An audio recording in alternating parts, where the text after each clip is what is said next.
Hey everyone, welcome back. It's Friday, and it's our quote of the week, brought to you once again by our sponsors, Little Drummer Boy Recordings at 818 South Street here in Philadelphia, PA, and Pete & Son Home Remodeling, also here in Philadelphia, PA.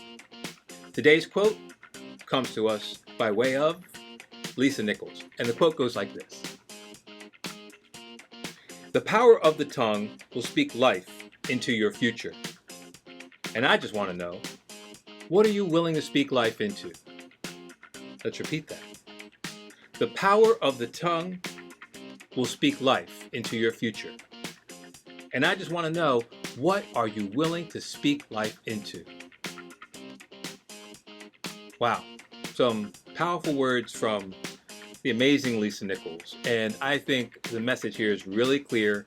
Words have power.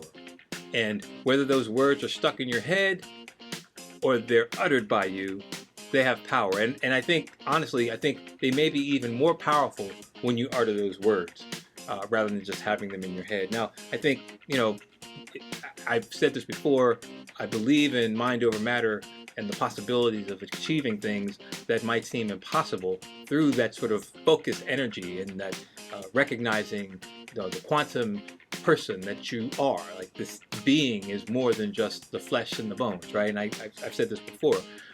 And once you have an understanding that this being that is more than flesh and bones can make certain kinds of magic happen, I'm not going to snap my finger and dragons will appear, per se, but I can use my mind and the words that come out of my mouth to manifest the things that I need and are important to me, right? So what is my future? What am I seeking for in my future? How am I putting my words into that creation of reality?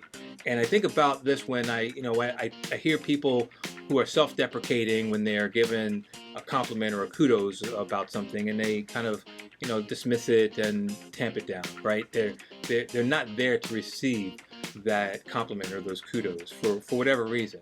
And even though they accomplished something and they're getting kudos for it, whatever it is, that sort of personality ideal isn't there for them to be consistently achieving in a way that is super demonstrative and I would say worthy of that divinity that is within us, right? Like, basically the fullest potential that you can be.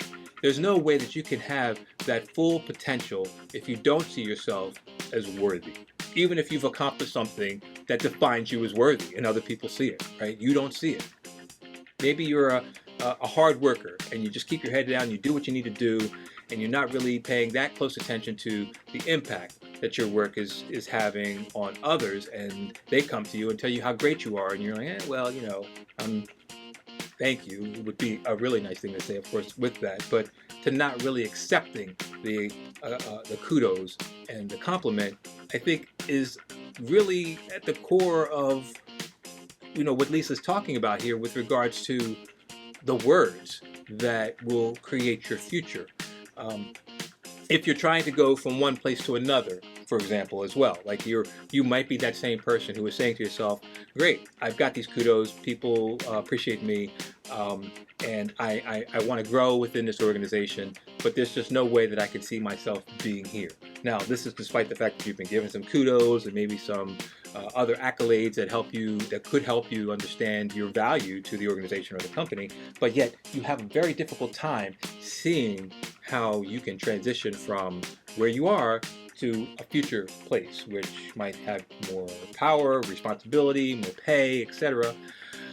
And you're getting in your own way because the words that you are either saying, like, oh, I can't, that's impossible, that will never happen, are very valid. You're right, it won't happen.